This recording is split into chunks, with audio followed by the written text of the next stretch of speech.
Hey guys, welcome back to another video. Well, the market is definitely doing something. So after we go through all the market update data, I want to share with you a couple of interesting things that happened to me this week on the spot market. So let's go ahead and chat about volumes, rejections, capacity, the spot versus contract market, and then we'll go into specifics for what is happening on the spot market for dry vans, reefers, and flatbeds. And then I'll tell you all about my experience this week, which speaks volumes about where we are in the trucking industry right now. Ready? Let's go.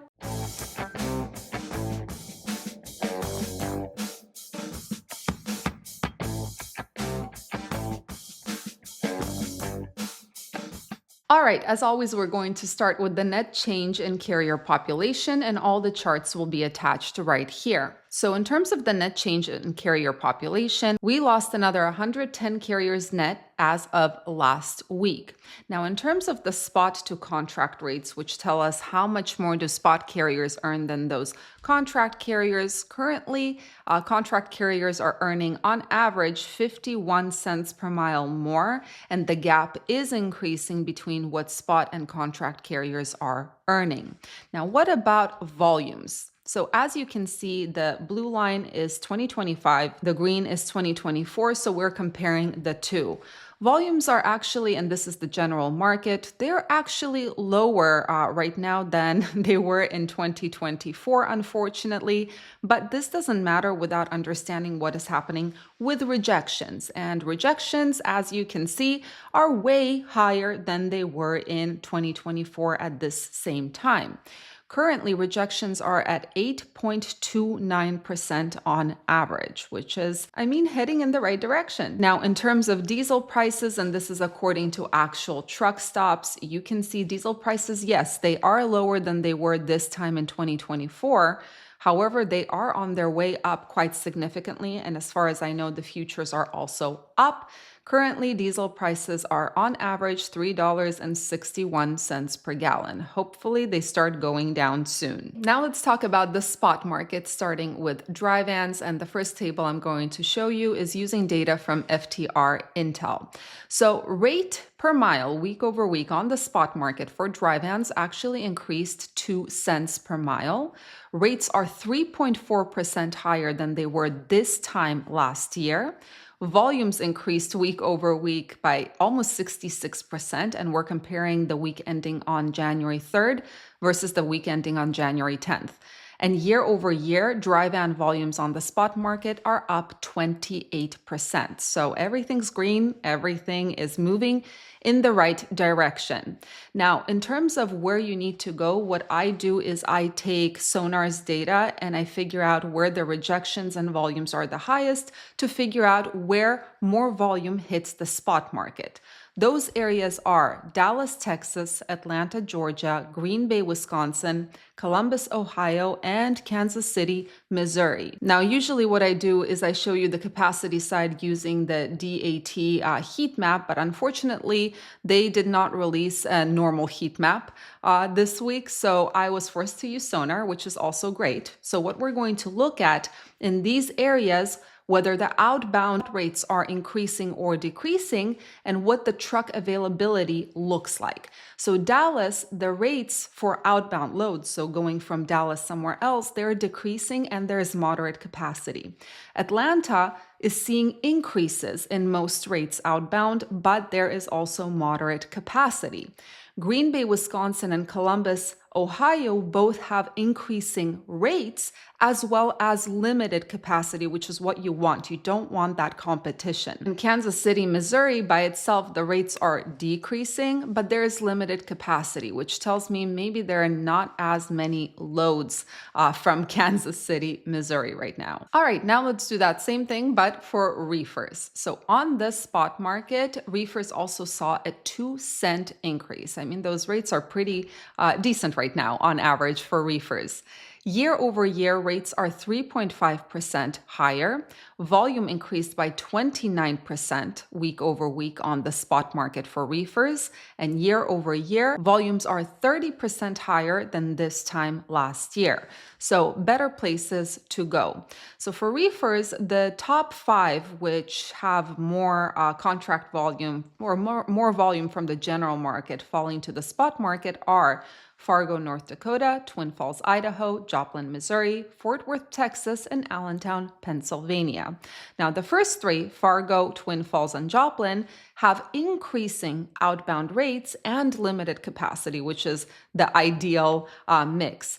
Fort Worth and Allentown, however, have decreasing outbound rates, so the market is getting a little bit more challenging or not as good, and there's moderate capacity. All right, next we have flatbeds, which also saw a 2-cent increase week over week on the spot market. All three equipment types saw about a 2-cent increase per mile. However, year over year, flatbed rates are about 1% lower than this time last year. Now, volumes, it looks a little crazy. Yep, they're up 125% almost week over week. This is insane. This is good. And year over year, compared to this time last year, volumes are up 57%. So the fact that rates are down 1% year over year, whereas volumes are up 57%, tells me that there is more flatbed capacity right now versus what there was last year. Now, in terms of the flatbed market, I don't have sonar data for it. So to figure out the better places, we look at the maps I make using truck stop data.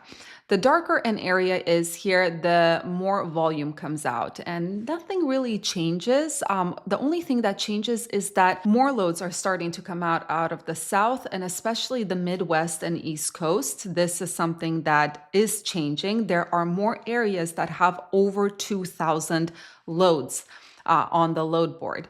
But what about capacity? Same concept. The darker it is, the more flatbeds in that state. You can see that most flatbeds go where the loads are. I mean, it has been this way since I started doing these videos. But what we want to know is the load to truck ratio. If we take the capacity side and the volume side, where are the markets which have less trucks than there are loads, giving those trucks more negotiating power? Anything burgundy red like Texas, it's severe overcapacity. I mean, you can potentially get an okay paying load, but only if you're willing to go to a bad place, right? To a dead market. Anything red like Colorado or Nebraska, it's still overcapacity. Maybe not as severe as Texas, but still overcapacity. Orange, like Nevada or Wyoming, is pretty much equilibrium. They're the same amount of loads as there are trucks. Yellow, like Montana, has slight undercapacity, meaning that there are slightly more loads than trucks. Green, like Washington or Minnesota, there is undercapacity. There are about 2 to 3 loads per truck there. Anything blue, like Oregon or Maine, that is moderate undercapacity, 3 to 10 loads per truck on average. And the only place with severe undercapacity, which has 10 loads per truck or more, is Mississippi, which is normal. Mississippi is one of the best or most sought after markets for flatbeds because that's where the negotiating power is the highest. Not a lot of loads go to Mississippi, so there are not a lot of flatbeds competing there. So as I said, something interesting is actually happening on the spot market. On one hand, the posted rates do continue to disappoint, and sometimes when you call a broker who does not have a rate posted, they genuinely surprise you. Like, for example, what happened to me this week. There was an 800-mile load for a flatbed, 48,000 pounds, so full weight with tarps, 8 foot. I call on this load and the broker tells me, we pay $800 on this. I was in such shock that the only thing that I could think to say was, shame on you. Yeah, it's a fantastic comeback, I know. But on the other hand, there are more and more brokers who are willing to negotiate regardless of what kind of rate they posted. And sometimes they will call you so desperate for you to take their load that when you tell them that, hey, I'm covered already, they will tell you to just cancel that load and take mine. And yes, that happened to me this week as well, which is something that has not happened in a very long time. But unfortunately, despite the fact that there are some opportunities in the market popping up here and there, I'm hearing and I'm seeing that carriers continue to underbid on loads. This week, I saw a load posted for about 1,000 miles, a little bit more. And when I called the broker, the first thing she said is, hey, you know what? This is a load you have to bid on, but you have to bid less than $1,600 because someone already bid that. Now, I politely told her to go fly a kite, of course, but the funny thing is that that load remained posted until I covered my truck. It took me a couple of hours to cover that truck, and it was still being reposted over and over again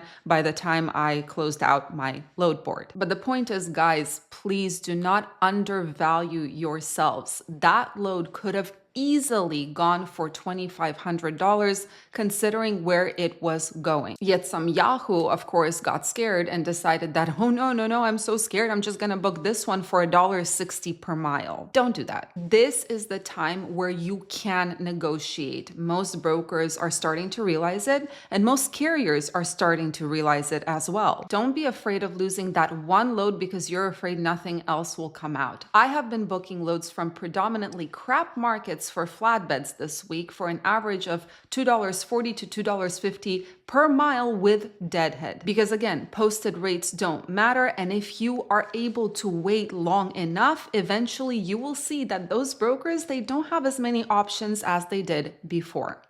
Anyway, guys, thank you so much for joining and watching today. I hope you have a fantastic rest of your weekend. Stay safe, stay healthy, and keep learning. See you in the next video.